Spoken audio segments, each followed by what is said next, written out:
escarmouches, vous attaquez le Rwanda et depuis, on a vu qu'il y a eu un défilé diplomatique vers vous. La question, c'est de savoir, est-ce que vous avez renoncé à cette motivation de la moindre escarmouche ou vous avez été dissuadé de ne pas le faire? Belle question. D'abord, je voudrais attirer votre attention sur le fait que les gens ont retenu escarmouche parce que c'était peut-être un mot sorcier. Mais il ne faut pas oublier le contexte dans lequel il y aurait réaction à cette escarmouche. Donc il faut d'abord commencer par avoir les deux chambres. On fait la guerre selon la Constitution. On la déclare que lorsqu'on a réuni les deux chambres et reçu le mandat de ces deux chambres.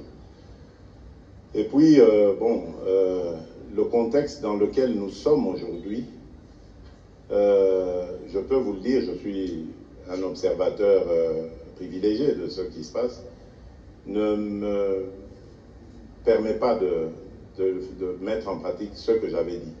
Pas parce que je ne peux pas ou ne veux pas, mais parce que tout simplement, il y a suffisamment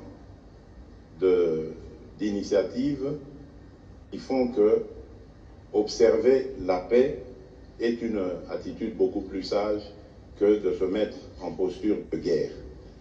Il y a par exemple l'initiative du président João Lourenço. Je vous dis que le mardi prochain, je serai le premier à lui rendre visite avant qu'il ne reçoive le président rwandais.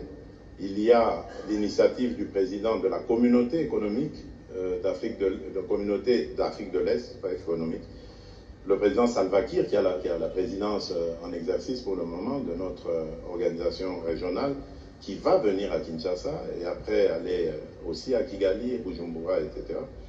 Donc, il y a l'initiative américaine. C'est pour ça que j'ai insisté au début pour dire qu'il ne faut pas vilipender forcément les États pensant qu'ils ont pris fait et cause. Il faut faire très attention. Ce n'est pas toujours visible, les efforts comme ceux-là, mais ils sont d'une certaine efficacité. Et ici, ma priorité à moi, comme je l'ai dit, c'est la paix.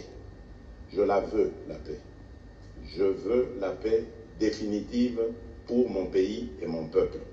Et pour ça, je suis prêt à accepter de mettre entre parenthèses mes velléités belliqueuses, si elles doivent sortir en moi. Donc je les mets d'abord en pause parce que je veux donner la chance à la paix. Si on peut obtenir cette paix de manière, pas par la guerre, j'allais dire, avec des méthodes non guerrières, mais je signe des deux mains pour l'avoir. Mais maintenant, s'il faut faire la guerre pour avoir la paix, je signerai aussi des deux mains. Ça, il n'y a pas de problème. Et l'Assemblée nationale et les Sénats seront consultés les moments venus pour donner leur avis.